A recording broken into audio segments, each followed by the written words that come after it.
So, I look back on, in my new book, I talk about the history of the U.S. bioweapons program. And from the beginning, the CIA was running the bioweapons program. Why? Because we didn't have a bioweapons program after World War II. And the CIA's first operation was called Operation Paperclip.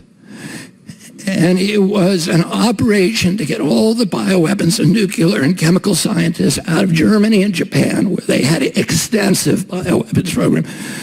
The Japanese had a horrendous program where they did live vivisections on 3,000 people. They killed them all during the operation, removing their infected organs while they were alive with no anesthesia. And these were horrible, horrible scientists. The CIA elevated them, brought them over to Fort Detrick, downloaded them, and made them the heads of hospital systems and pharmaceutical companies in Japan, and continued to work with them. And they brought all the German scientists over here. And then they did all these experiments unwittingly on the American public. They sprayed toxins in National Airport. They sprayed them in the Pentagon air conditioning system. They put poison water in NIH. They put light bulbs filled with bacteria that they broke on the grates and contaminated the New York City subway system. Some of those microbes still in the subway today. They did aerial dosing and from ships of about 60 million Americans. They dosed San Francisco, Los Angeles, New York, Virginia, Norfolk, Virginia. All of the seaside towns were dosed from the air, and a lot of the Midwestern cities were also dosed. They're all unwitting. They did 200 outdoor tests on Americans, unwitting. And they developed bioweapons that by 1969 had a nuclear equivalent. They could kill people at 29 cents per death, according to a CIA study, which they're bragging about. And then in 69, President Nixon shocks the world by going to Fort Detrick and ending the U.S. bioweapons program. He was worried that we were creating bioweapons that could be reproduced for nothing. They were kind of a poor man's nuclear bomb. Anybody could reproduce them and we were publishing how you did it. So they were giving blueprints to foreign nations to create these things that could be used against us. And he said, why are we doing this? We have nuclear bombs. We don't need these things. And we have a monopoly on nuclear bombs. 7 nations have them. We've agreed not to give them to anybody else. Why are we letting these guys get, weapons that are going to be turned against us? So he shut down the whole program. The Pentagon destroyed all of its bioweapons, but the CIA went into Fort Detrick right before the Pentagon went in there and took cultures of all the different weapons and hid them in a warehouse. A lot of it was hid in New York City and Washington, D.C., and they continued. We signed the Bioweapons Treaty, which Nixon, one of the great accomplishments of Nixon, he got all the nations of the world to sign it. We signed the Geneva Convention finally after delaying it for 50 years. The CIA was breaking the law the entire time.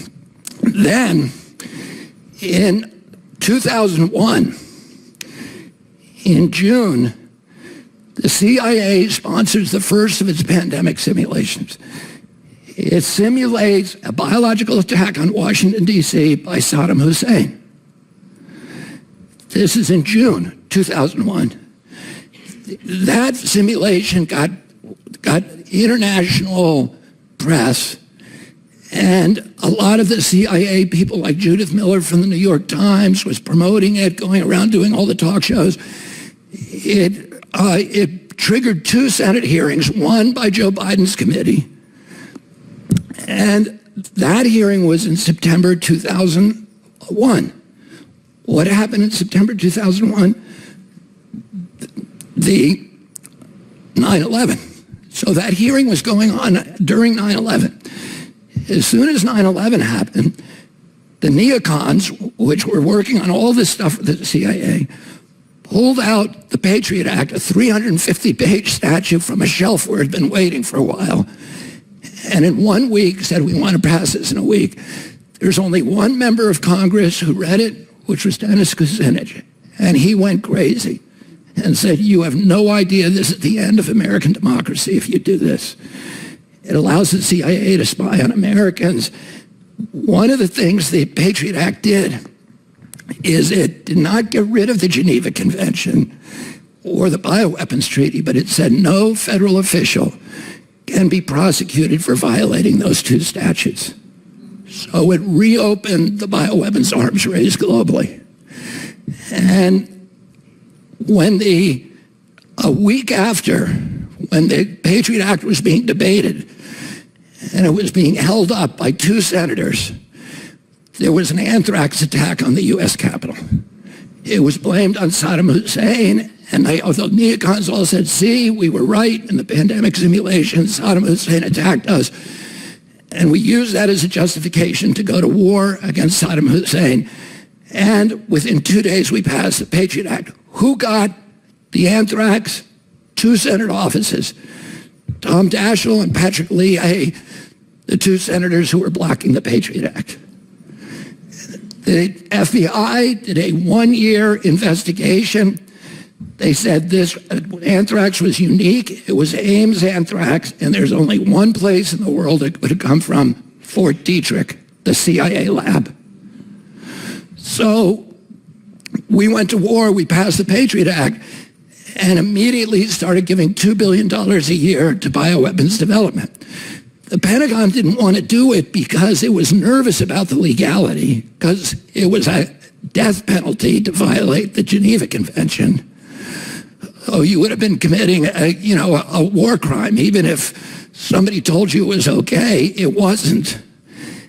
And so they funneled it through DTRA and DARPA. They funneled all of that money to NIH, to NIAID, which became the primary spear tip of bioweapons development.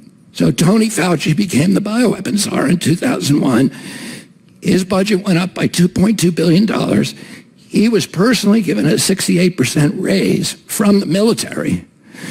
That's why he was the highest paid individual in the federal government, because he was getting this 68% bonus every year from the military.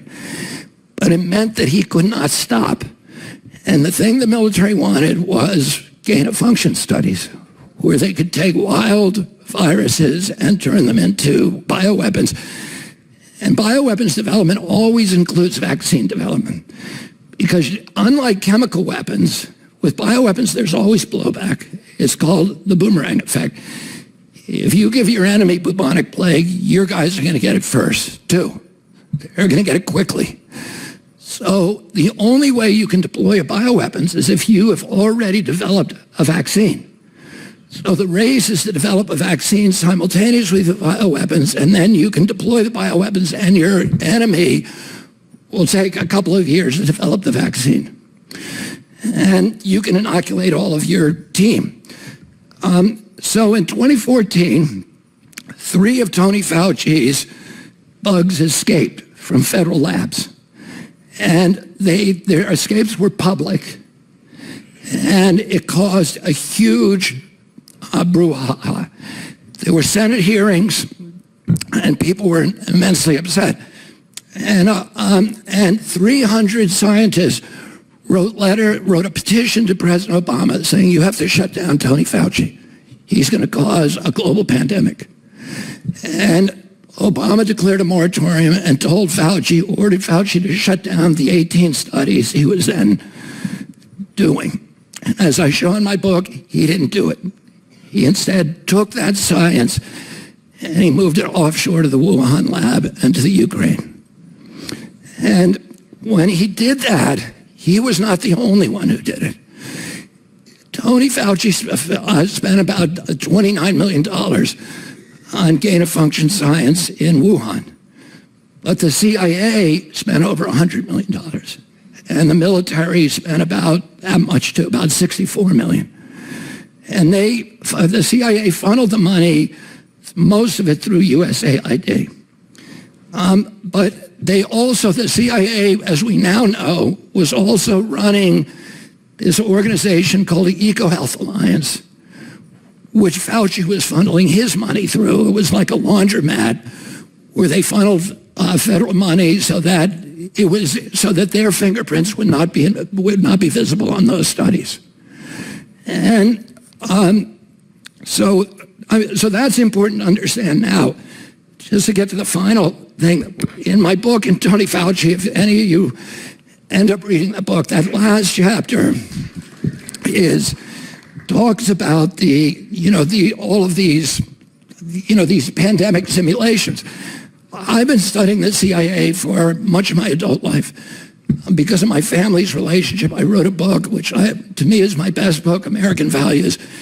And it is the story of my family's 60-year fistfight with the CIA, which began with my grandfather, Joseph Kennedy, who served on the Hoover Commission in 1955 and recommended the disbanding of the CIA's plans division. Its division that was fixing elections and assassinating leaders and all of that. So the CIA never forgave my family for that. And then when my uncle came in, after the Bay of Pigs, he fired the top three officials, Bissell and Goodell and Alan Dulles, who then made himself the head of the Warren Commission 3 years later. And when my uncle died, he told a reporter, "I'm glad the little shit is dead. He thought he was a god." And so I know a lot about the CIA. I've gotten their manuals. I paid over $1,000 to get these manuals because they're training manuals from MK Ultra, and MK stands for mind control, MK Naomi, MK Dietrich. It all came out of Fort Detrick and NIH, and then 150 colleges around our country where they were funding these studies. And if you look at what they do in these simulations, they're using all of these techniques that they developed in colleges, in college laboratories, social scientists and other scientists, medical scientists for years who were studying how do you control individual behavior but also mass behavior? How do you induce mass psychosis? How do you create Manchurian candidates? How do you do all these? They had all these colleges studying these, and how do you impose centralized foreign control on indigenous populations? By coming into a country, by using propaganda, by using fear, by sowing chaos, by destroying relationships, destroying faith in institutions, driving people apart and creating chaos so they will invite in an authority who will give them peace and safety. And all of these mind control techniques are designed to accelerate that process. And they study the Stockholm Syndrome, for example. If you lock people, down, they become grateful to their captors. And they become angry at the people who criticize their captors. And they believe that the only way that they can escape this confinement is through total obedience and total compliance to their jailers. But one of the most interesting experiments was called Milgram. And there was associate scientist at Yale, a sociologist called Stanley Milgram, who was part of the MK Ultra program.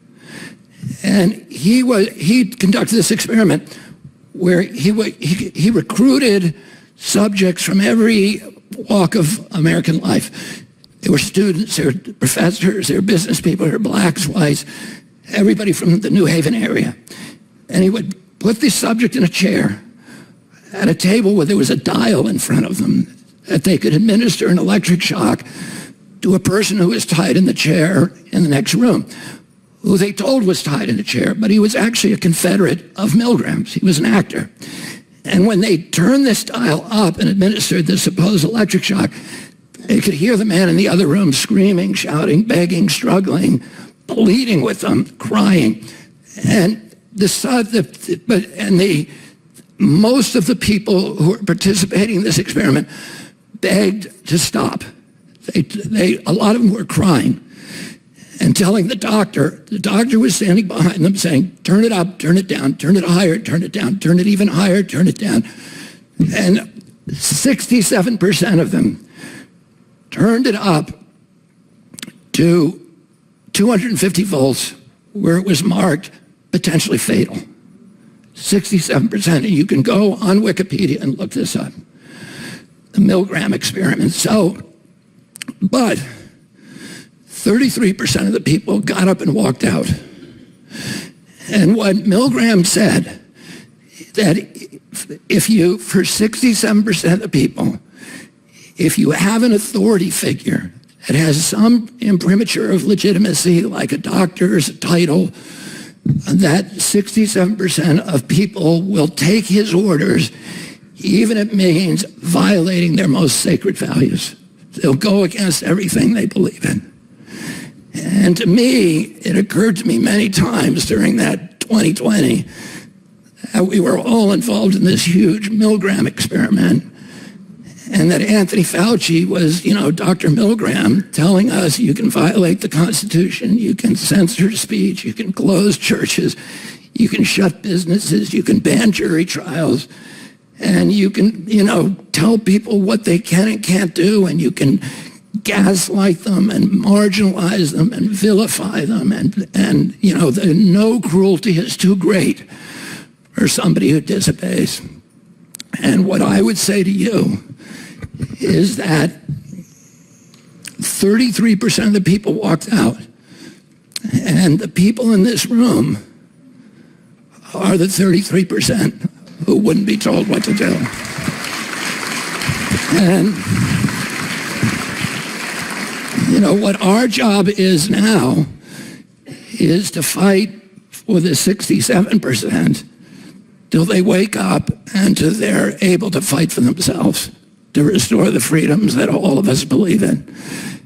And I'll leave you with 3 thoughts. One is that any power that government takes from the people, it will never return voluntarily.